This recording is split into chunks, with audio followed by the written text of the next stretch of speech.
kabit ka? Ganyan ba talaga kakatayo-singit mo? Kaya kahit may asawa na, pinapatulan mo pa rin? Ay, teka nga lang! Nasasaktan ako! Bitawan mo nga ako! Wow! Nasasaktan ka? O ito, ayan, mas bagay sa'yo yan dahil napakalandi mo! Mahal, sandali. Mag-usap tayo. Mali ka na sinasabi mo. Nagkakamali? Eh, huling-huli ko na kayo sa akto na naglalampungan kayo ng malandi mong kabit. Alam mo, Ian, sising-sisi ako eh. Bakit kita pinatulan at pinakasalan? Alam mo, mas mabuti pang maghiwalay na lang tayo eh. Magsama kayo ng haliparot mong kabit. Magsawaan kayong dalawa.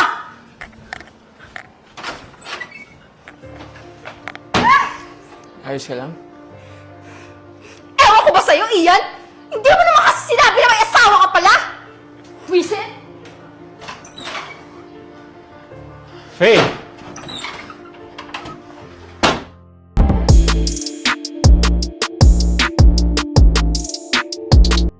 Mahal. Ano ba? Bitawan mo nga ako. Mahal. Mahal, mag-usap naman tayo. Pag-usapan natin ito ng maayos, please. Nakikiusap ako sa'yo. Mahal, ayaw ko lumaki yung mga anak natin ng hindi buong pamilya. Nangangako ako, magbabagong buhay ako. Hindi na ako magloloko. Sige. Paano mo mapapatunayan na sincere at totoo lahat ng sinasabi mo? Mahal, magbabago ako, mag-aayos ako. Pinapangako ko hindi na ako mambababae. Isipin mo na lang yung anak natin. Para sa anak na lang natin, no? Bigyan mo lang ako ng chance ulit. Please, magbabago ko. Pasalamat ka. Hindi ko kaya mag-isa, tustusan at sustentuhan yung pangangailangan ng anak natin.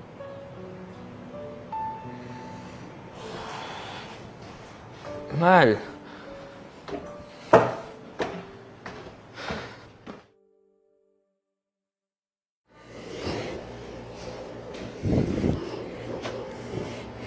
Mga hayop kayo? Walang hiya ka talaga, Ian? Sabi mo magbabago ka na? Ano na naman to? May babae ka na naman? Mga putang ina nyo? Hayop kayo? Ano ba, May? Tumigil ka nga sa pag-ieskandalo mo. Nakakahiya ka. Baka marinig ka ng mga kapitbahay. Nakakahiya? Ako pa yung nakakahiya. Eh bakit yung kababuyan na ginagawa nyo? Hindi ba nakakahiya? Alam mo, Ian, rinding-rindi na ako sa kababuyan mo. Hindi ka na nahiya sa anak mo. Hindi ka nag-iisip bago ka nagdala ng babae dito. Hindi mo na naisip yung anak mo. Alam mo, sising-sisi ako eh. Bakit ako naniwala sa lahat ng mga pangako mo? Sising-sisi ako bakit binigyan kita ng second chance. Pero, tama na. Ayoko na. Pagod na ako, Ian! Talaga ba? Nagpapatawa ka ba? Sigurado ka na ba dyan sa sinasabi mo? Alam ko naman na hindi mo kayang buhayin yung anak mo na mag-isa nang wala ako. Teka lang, ang gugulo nyo? Kala ko ba iyan, nasa abroad yung asawa mo? Hindi naman pala totoo. Aalis na ako dito. Ayusin nyo nga yung mag-asawa. Kung maayos nyo. Kita mo, May? Kita mo yung pinaggagawa mo? Wala ka talagang pinipiling lugar para mag-skandalo, no? Nakakahiya ka. Ang kapal din ng mukha mo, no? Para isisi sa akin lahat ng kalokohan mo. Alam mo, ganito na lang, Ian eh. Maghiwalay na lang tayo kasi hindi ko na kaya sikmurahin lahat ng panggagago mo! Sige! Umalis ka! Isama mo yung anak mo! Alam ko naman na hindi mo yan kaya ng mag-isang buhayin.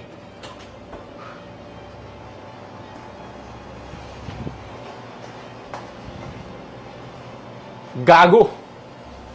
Putang ina.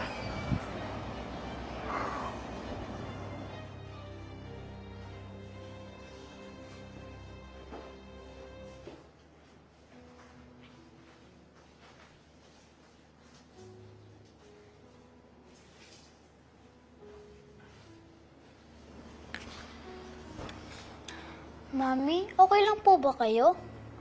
Nag-away po ba kayo ni Daddy? Hindi kami nag-aaway ni Daddy mo. Nag-uusap lang kami ni Daddy. Baby, doon muna tayo sa lola ha. Doon muna tayo magstay. Kasi aalis si Daddy. Halika na. Let's go. Tara.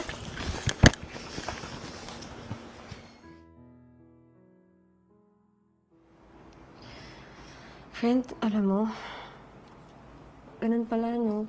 Ang hirap pala pag ikaw lang mag-isa bumubuhay sa anak mo. Ilang araw na ako naghahanap ng trabaho, pero parang hindi ako pinapahanap eh. Alam mo, friend, parte na ng buhay natin yan. Manalig ka lang sa Panginoon at sure ako na hindi niya tayo bibigyan ng problema na hindi natin kakayanin. Like, magpakatatag ka lang, may awa ang Diyos. Ewan ko ba, friend? Bahala na si Lord talaga. Kaya wag ka nang malungkot. Nakakasira ng freshness yan. Ano ka ba? Smile ka na! Yan.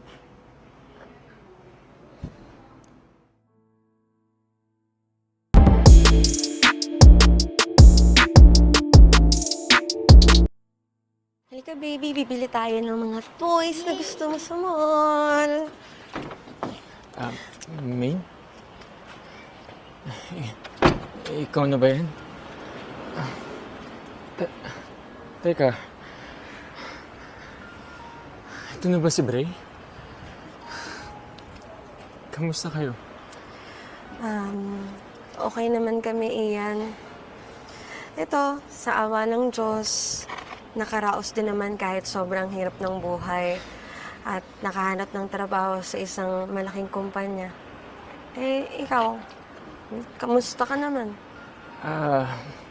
Ayos lang naman ako. Kahit papano. Kaso, mag-isa na lang ako sa buhay ngayon eh. Nahihirapan din ako makabangon. Hirap din kasi maghanap ng trabaho ngayon. Main, alam mo, pinagsisisihan ko lahat ng mga nagawa ko noon. May babalik ko lang sana yung mga panahon na yun. Hindi ko sana ginawa yung mga pagkakamali ko. Main, kung pa pwede lang sana, nabigyan mo ulit ako ng pagkakataon na makabawi sa inyo. Bigyan mo ako ulit ng chance. Kasi lang naman yung may papangako ko na mabuo ulit yung pamilya natin. Main, gusto ko sana mabuo ulit yung pamilya na binuo natin dati. Hindi ko kaya na wala kayo. Sana mapagbigyan mo pa ako, mapatawad mo ko. Mahal na mahal ko kayo. Kung may isang bagay lang ako na gustong bumalik sa akin, yun yung mabuo ulit tayo. Yung mabuo ulit yung pamilya natin. Alam mo, Ian, may mga bagay kasing hindi ganun kadaling kayang ibigay. Sa totoo lang, takot na din ulit akong magtiwala eh. Lalo, binigyan kita ng chance noon. Pinatawad kita. Pero sinayang mo yung pagkakataon na pinatawad kita. Kaya sana, pagpasensyahan mo na sa pangatlong paghingi mo ng tawad. Hindi ko na kayang ibigay yung hinihiling mo. Kaya ko naman magpatawad eh. Pero yung makalimot at magtiwala ulit, hindi ko na kaya. Tsaka, masaya na rin kami ng anak mo nung kami lang, Ian. Sana, yung nagawa mo noon is maging aral sa'yo. Ganun talaga yung buhay, Ian. Wala tayong magagawa. Hindi mo ko pinahalagahan.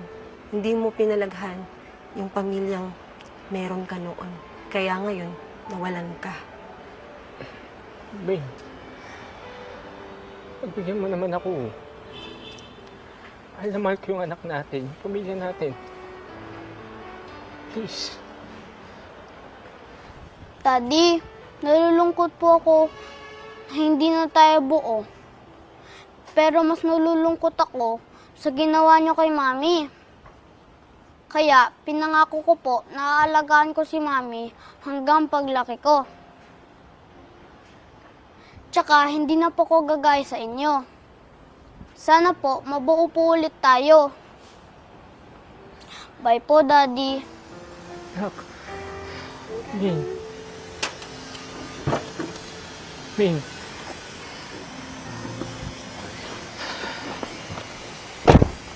Min, please.